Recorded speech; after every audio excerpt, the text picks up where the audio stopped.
Olá você que nos acompanha aqui no canal do nosso Bispo Dom Henrique Soares.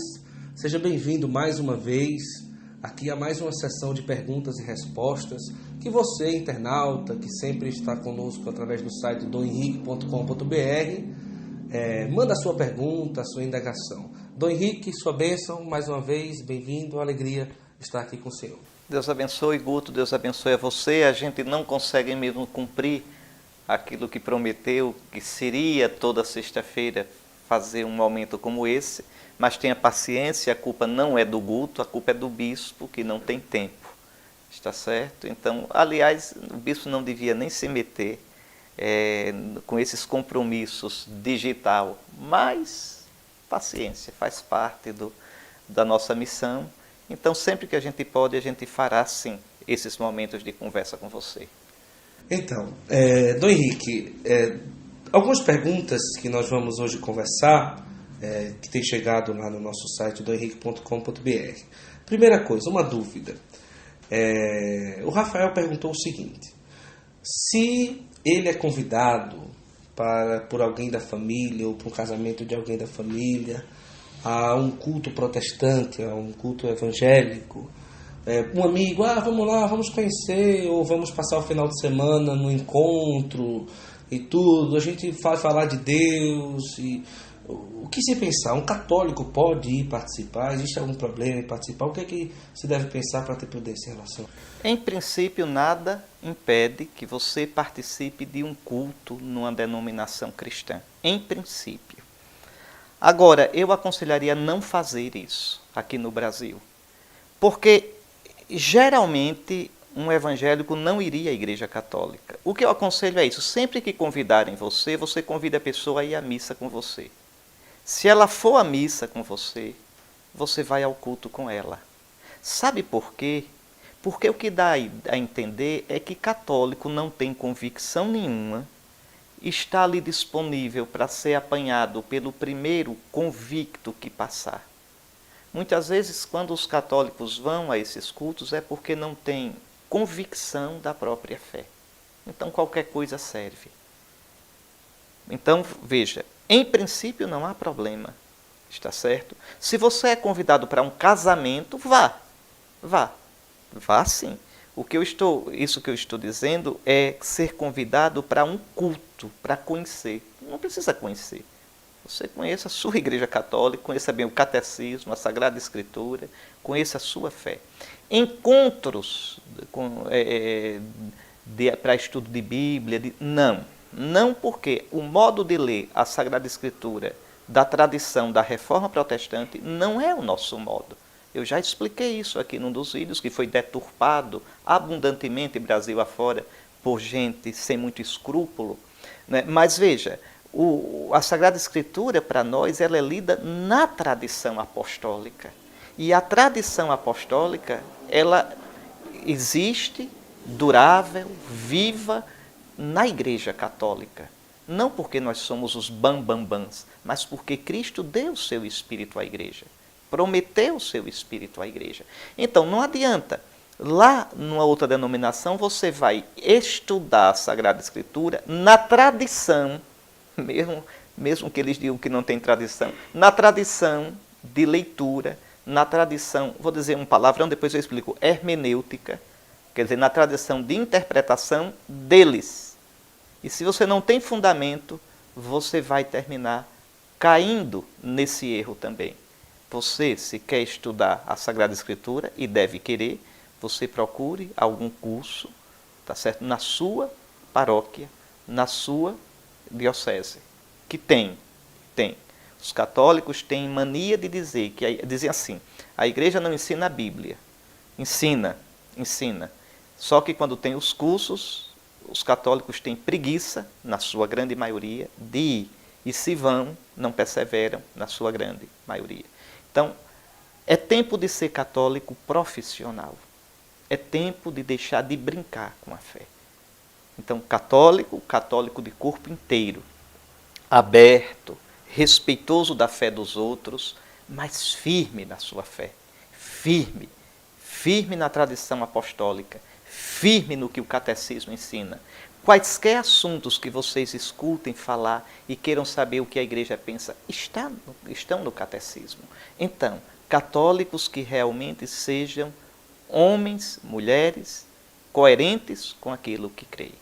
Então é isso que eu posso dizer, Guto, está certo? Agora, os nossos irmãos evangélicos são batizados, e porque são batizados rezam no Espírito Santo de Cristo, porque o batismo deles é válido, e por isso mesmo são nossos irmãos, e a sua oração é agradável a Deus também, está certo? Mas você não deve ir por esses motivos que eu elenquei.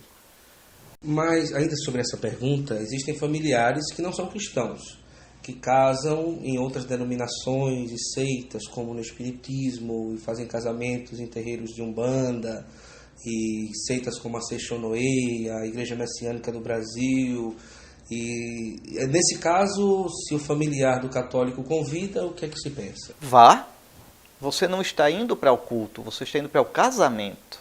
Veja, aqui é um ato de respeito, de carinho, de amizade à pessoa.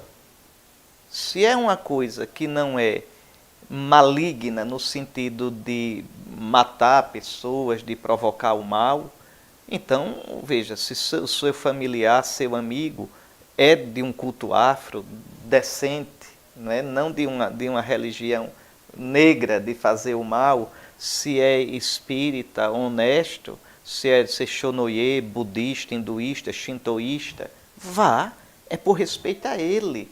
Você não está professando a fé dele. Você está dizendo, nesse momento importante da sua vida, meu amigo, meu parente, eu estou aqui com você. Entende? É esse o sentido. E repito, toda religião, mesmo não cristã, ela tem sementes de bondade. É melhor você ter uma religião do que não ter nenhuma. Não ter nenhuma, você está fechado para o transcendente. Tendo uma, você está, veja, seguindo aquela abertura para o transcendente, para o infinito, que Deus colocou no coração do homem. E, segundo a doutrina católica, isto, em certo sentido, prepara para você encontrar o Cristo.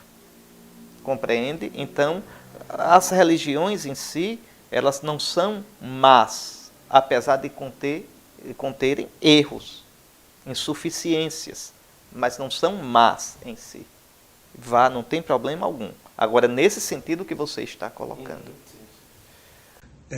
Outra pessoa perguntou o seguinte, ele é católico, vai casar com uma moça que é protestante, que é evangélica, e perguntou, no dia do casamento, ele convidou um pastor evangélico para assistir o casamento, ou para participar da cerimônia, como se fosse a representação da igreja evangélica na hora do casamento, e da igreja católica, o padre assistindo o casamento.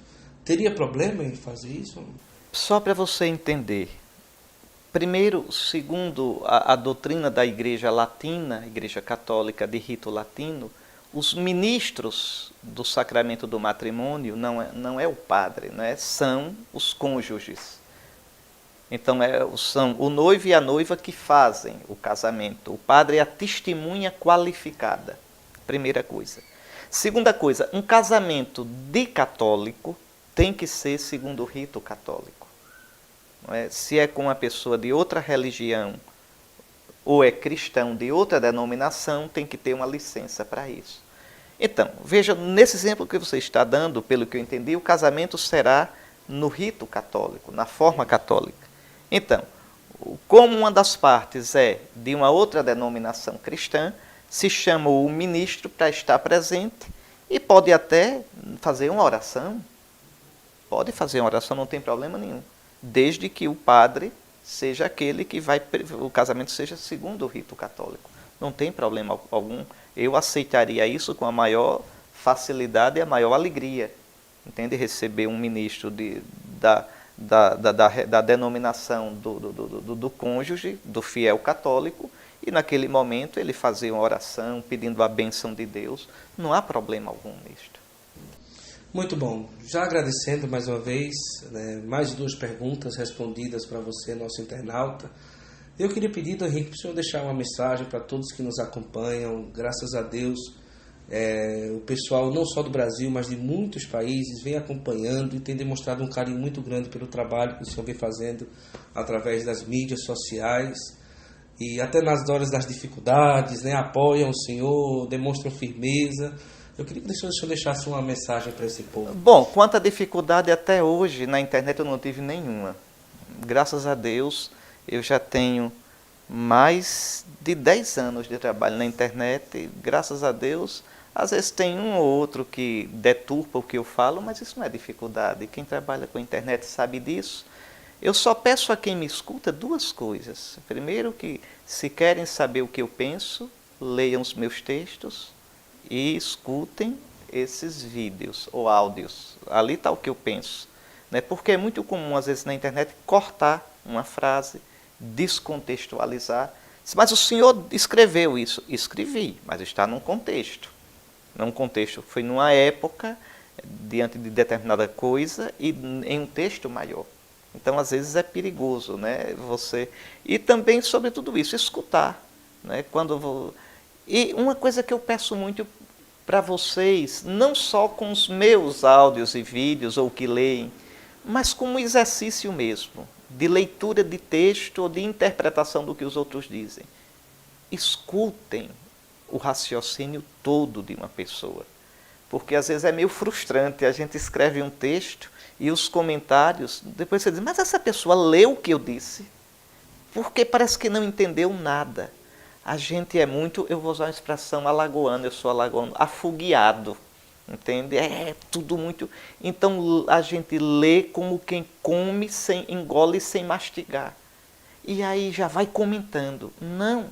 Pelo menos o que eu falo e o que eu escrevo, eu gostaria que fosse refletido. Né? Que a pessoa ouvisse e refletisse. Porque eu quero... Esse trabalho meu é para ajudar você a ser um cristão mais verdadeiro, um católico mais convicto, um ser humano melhor. Então esse é o sentido. Então é isso que eu espero. Eu jamais vou aparecer batendo na Bíblia ou rosnando feito leão ou uma hiena. Jamais, né? Porque sou bispo, não sou palhaço. Então eu gostaria muito de ser escutado com a seriedade com a qual eu falo. Deus abençoe você. Deus abençoe a sua fé e a faça crescer cada vez mais. Muito obrigado a você que nos acompanha e até a próxima, se Deus quiser.